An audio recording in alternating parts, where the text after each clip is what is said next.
iPhone 16 Supercycle unlikely this year, despite the iBoom. Macroeconomic factors highlighted as some of the reasons behind lowered momentum. Apple's It's Glow Time event being held tomorrow will showcase the company's 4 new iPhone 16 models. All of them are said to arrive with a slew of impressive upgrades, not to mention every one of them being able to run a combination of cloud-based and on-device generative AI features.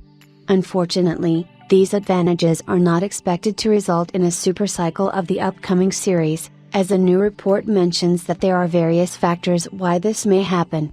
The iPhone 17 has a better chance of introducing a supercycle, with the iPhone 16's lack of design deemed another factor despite Apple reportedly increasing its iPhone 16 supply to 90 million units for 2024, surpassing the iPhone 15 tally by 10%. Bloomberg's Mark Gurman says in his latest Power On newsletter that a supercycle of the flagship family is unlikely.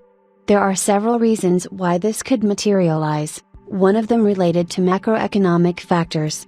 Gurman points out that consumers in China and other parts of the world are still holding tightly to whatever funds they have, even with i's formidable presence in this market. In recent days, Apple Incorporated made the decision to postpone more of its highly anticipated artificial intelligence features, underscoring the idea that its iPush will take time to pay off. And yet, some analysts are still hoping that the Apple Intelligence features will set off a long-awaited supercycle for the new iPhone 16, a rush of upgrades following pent-up demand. Their rationale: consumers are excited about AI right now, and many have been waiting years to buy new iPhones. Well, allow me to provide a dose of reality. A supercycle is simply unlikely this year. Some of the reasons are macroeconomic. There's still smartphone softness in China, and many other consumers around the world are holding tight to their money. However, another reason might have to do with the iPhone 16 models themselves.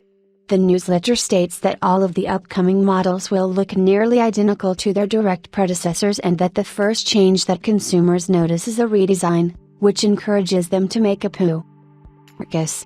While Apple Intelligence can play a pivotal role in becoming a catalyst for increased sales this year, an earlier survey revealed that a competitive price and a robust cooling solution were the top 2 reasons consumers would upgrade to the iPhone 16.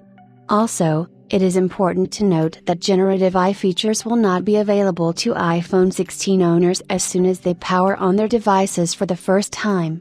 In fact, these features are not expected to roll out until iOS 18.1 is officially released. While Gurman may not have a strong enough belief that the iPhone 16 lineup will bring in a supercycle, he does pin his hopes on the iPhone 17 range arriving next year. For one thing, the RAM will be bumped to 12 GB instead of 8 GB, and Apple will reportedly bring LTPO OLED technology to all 4 models. This means that even the base models will have ProMotion technology and support higher refresh rates, prompting thousands to spend less money to get the same upgrades.